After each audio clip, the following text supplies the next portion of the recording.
Quand les dégoûtés seront partis, il ne restera que les dégoûtants.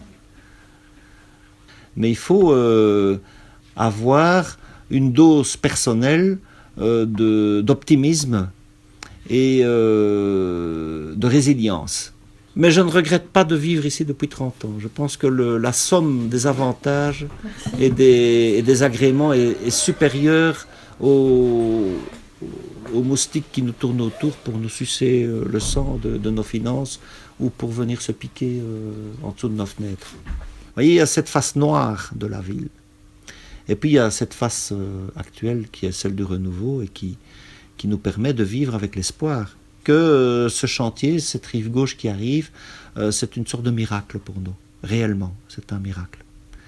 Et j'en suis totalement convaincu. Dans 4 mois, je vais passer de 4 personnes par jour dans mon magasin à peut-être 1000 ou 2000. Peut-être pas dans mon magasin, mais ici, il va y avoir un flot continu de gens.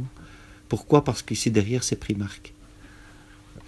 Ils souhaitent vraiment que le centre-ville redevienne quelque chose de vivant. Et donc, tout est pensé pour réhabiliter les premiers et les seconds, par exemple, qui ont été abandonnés pendant des années, pendant 30 ans.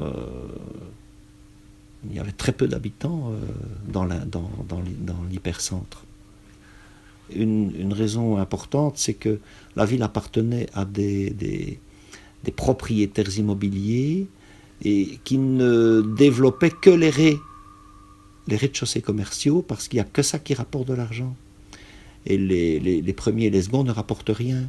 Quand vous mettez des locataires dans les premiers et les seconds, vous ramassez la lie. C'est très rare quand on a un bon locataire. Hein. Et donc ces gens ne sont pas un plus pour la ville. C'est dur à dire, mais c'est comme ça. Moi je l'ai vécu, j'ai un appartement à louer ici, j'ai eu 2 fois des baraquis, et je peux vous dire que maintenant j'ai plus envie de louer, hein. C'est fini. Hein. Et j'attends qu'on me rachète mon bâtiment, moi, plutôt que de le louer. Hein. Donc c'est vraiment une loterie. Et donc la ville, elle pourrit par cette politique qu'ont les promoteurs immobiliers, les propriétaires immobiliers, de ne louer que le rez-de-chaussée parce que ça rapporte 300 € du mètre carré par an, par exemple, alors qu'un appartement, ça rapporte rien. Et en plus, on a des emmerdes. Maintenant, je vais vous dire que le chantier, c'est un moindre mal. Ça veut dire qu'il y a quelque chose qui nous a tués irrémédiablement et qui a été une erreur totale, c'était la mise en piétonnier en 2009, donc il y a 7 ans, avant même que le chantier ne soit terminé et avant même qu'il n'y ait des boutiques à visiter. Et en plus, un piétonnier bien conçu ne sera jamais ouvert s'il n'y a pas un parking de dérivation à proximité. Ici, aux alentours du piétonnier, il n'y a pas une seule place de parking disponible. C'est impossible de trouver des parkings ici. Ce sera une belle chose quand le centre commercial sera ouvert parce qu'il y a 1000 places de parking qui arrivent en dessous du centre.